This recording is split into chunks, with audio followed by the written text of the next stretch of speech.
kulanti wanaagsan asxaabay meel kastoo aad naga daawanaysaa ku soo dhawaada barnaamijkeena habeenimo waa habeenimo Arbaca Khamiis ay soo galayso qodobo xiiso leh ayaynu barnaamijka ku haynaa dagaalka halka uu marayo iyo wararkii ugu dambeeyay way noo soo socdaan dhammaan haddaba marka hore waxaynu ku bilaabaynaa Al-Jazeera hadda oo aan idin la hadlayo waxay soo qoreen war degdeg ah mas'uuliyiin sare oo Israa'iiliyiin ah ayaa waxaa la yaab ku noqotay awoodda Xisbullah ay la soo baxday warnimanku inay baaba'een oo aysan tabar lahayn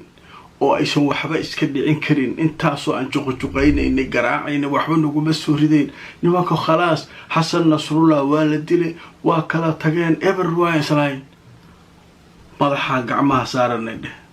gantaalo cumqiga Israa'iil ku dhacay drones daran doori u dhacaya ciidamo infantry oo godadka ka soo baxaya xaalku xidadeen kan Iran waxa nooga daranay dheenkan ayagoo lugaynaya Xisbullah ee Tel Aviv bimaanayeen wallahi da beesha laga hortigi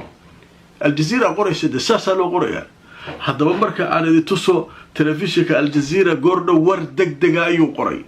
kanaalka 13 ee Israa'iiliyiintu ay leeyihiin ayaa wuxuu soo xigtay caawa mas'uuliyiin sare oo Israa'iiliyiin ah waxay yiraahdeen annagu uma aanan malaynayn in Xisbullah ay dagaal sidan oo kale iyagoo awood badan ay ka qayb gali karaan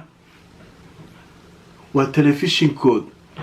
waa kanaal 13 oo mas'uuliyiin Israa'iiliyiin ka hadlayaan meesha marka waxa ka dhacaya ciyaarihiisa idan la noqonin wax ciyaarihiisa idan la noqonin iyagiya ka hadlaya Al-Jazeera waxa leedahay channelka 13 awrkaasi daay marka meesha maxaa nooga soo baxay nimanka Xisbullah la yiraahdo niman ciyaar ma annaga dhan ay isweydiin jireen wada ogtiin barnaamijka Lubnaan la duqay war Xisbullah warriba kanoo xagee galeen aan ku hayn hadda maxaa la leeyahay infantry hadhiin gantaal hadhiin drone hadhiin jugti ku hayaan nimanka meesha kaliya ay ka baqaysan Israa'iil waa halkaas iyagoo lugaynaya soo galayaan Israa'iil de Iran waaba ka fogtahay dawlado kale iyo dhul ilaahay u dhaxay laakiin nimanka infantryga ku soo galaa meeshan iyagoo socda nimankan waa le halkaas marka sheekadu waa ka xuntahay wixii shiica ahaa oo iyaguna adduunka joogo dhan oo wadaadka taageersanaa iyaguna meel ay ka soo aadaan ayay raadinayaan waxay leeyihiin halkaas anagu shahaadadiya soo qaadanayna marka qodobka halkaas ay kaga gudbayna qodobka labaad ee caawad Netanyahu waxa leeyahay telefoon ku waash telefoon warsidee wuxuu jiraa aqalka cadu wacaya maxaa marka telefoonka keenay sheekaya ablaad idinaya waxa telefoonka keenay sirdoonka Israa'iil ayaa waxay soo ogaadeen oo Netanyahu u sheegeen in Israa'iil laga qarinayo uu Mareykanka rabo inuu nimanka leeshiyo Iiraaniyiinta inuu leeshiyo raba nuxnuxa socotaa leeyahay hoos Iiraan iyo Mareykan warnimada way diideynaya hal mar baashaan akal loo baxo taagay ninkii Trump oo lagu dhagay caawa waqti dambana waxa shiri doona baarlamaanka Mareykanka coday u qaadi doonaan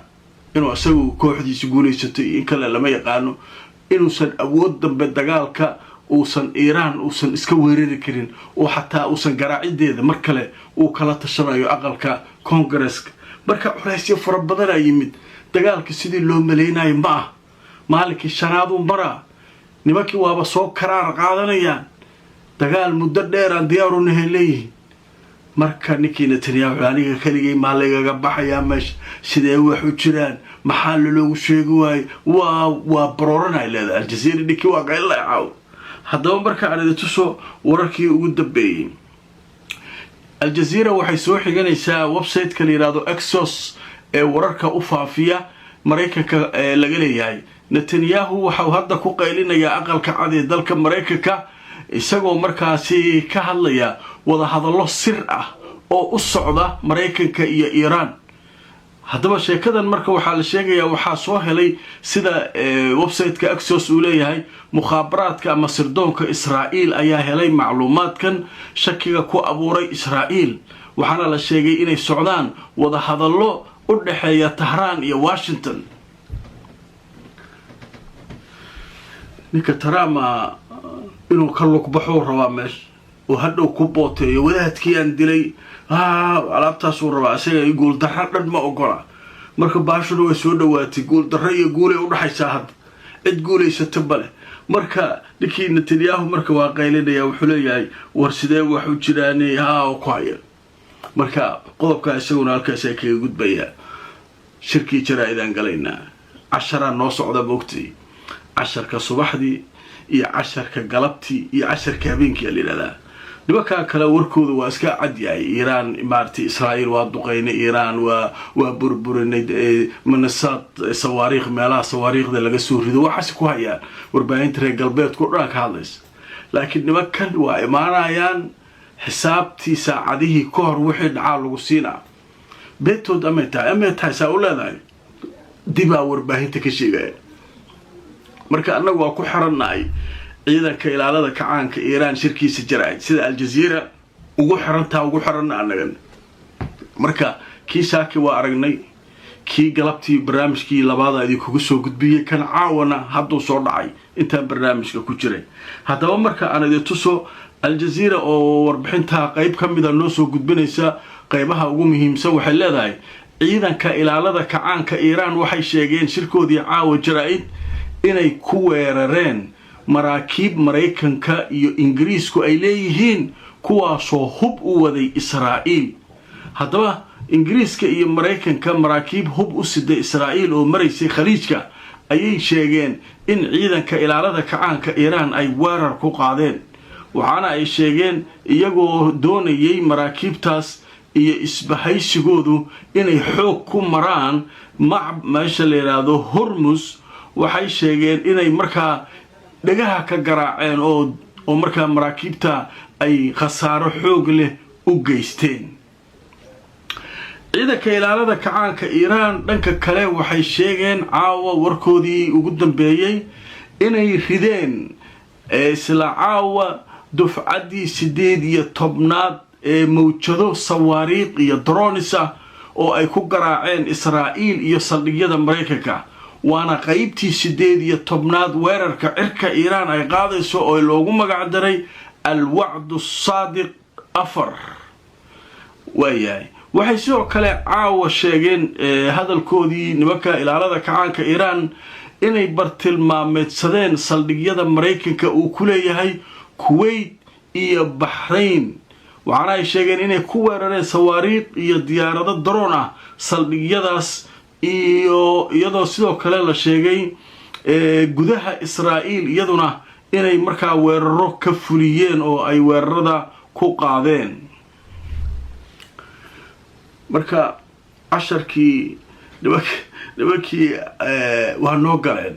waxay yiraahdeen maraakiib Mareykanka iyo Ingiriisku leeyihiin oo kuwa kala galbinayaan oo hub u wada Israa'iil ayaa meesha marayeen kuwa kalena waxay rabeen Hormuz inay ka gudbaan war waxa dhan waa isku darnooyin